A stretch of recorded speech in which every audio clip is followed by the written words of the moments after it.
Helo, Hannah dwi. Dwi wedi ddod yma heddiw i ddysgu mwy am wasanaethau cymorth a gwybodaeth yn y coleg. Mae rhan fwyaf o'r gwybodaeth a gwasanaethau cymorth ar gael gan gwasanaethau i'r ddysgwyr. Os ydych chi'n gwybod pwy yw staff gwasanaethau i ddysgwyr, jyst gofynnwch i'r tutor neu staff yn y derbynfa.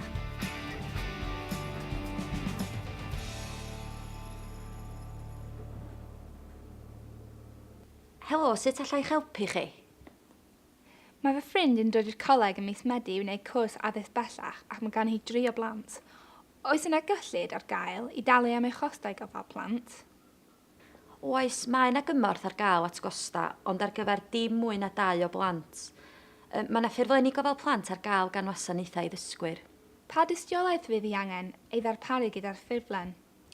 I fod yn gymwys, fe ddylai hincwm cartre fod yn is na lefel benodol, a mae'r bandiau incwm i'w cael ar y ffurflen. Mae yna ofynion eraill hefyd, a mae rhain wedi'i rhestru ar y ffurflen. Mae'n bwysig darllen y canllawiau'n iawn cyn cwblhau'r ffurflen. Mae hi hefyd angen bod yn ymwybodol fod cyllid yn gyfyngedig, a mae angen iddi gyflwyno'r cais mor sydyn a phosib. Mae yna wybodaeth o fewn y nodiadau arweiniol ynglŷn â lle sydd angen gyrru'r ffurflen ar y campusau gwahanol. Dim ond ffurflenni wedi cwblhau'n llawn fydd yn cael ei derbyn. Fydd y taliadau yn cael ei gwneud yn syth i'r dysgwr? Rhaid iddi ddarparu tystiolaeth o incwm y cartra.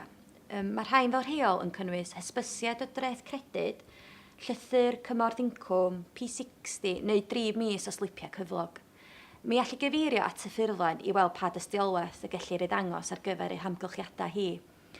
Rhaid cynnwys llun gopi o dysystrydd geni neu basbort ar gyfer pob plentyn, a mae hynny'n dod efo'r ffurflen. Ydy costal gofal plant yn cael ei dalu yn ystod y gwylio coleg? Na, mi fydd y darparwr gofal plant yn anfornebu'r coleg am gyfraniad y coleg ar ddiwedd pob hanner tymor. Mae'r dysgwr ei hun yn trefnu dalu cyfraniad yn syth i'r darparwr gofal plant, a fel rheol cael ffedalu'n wythnosol.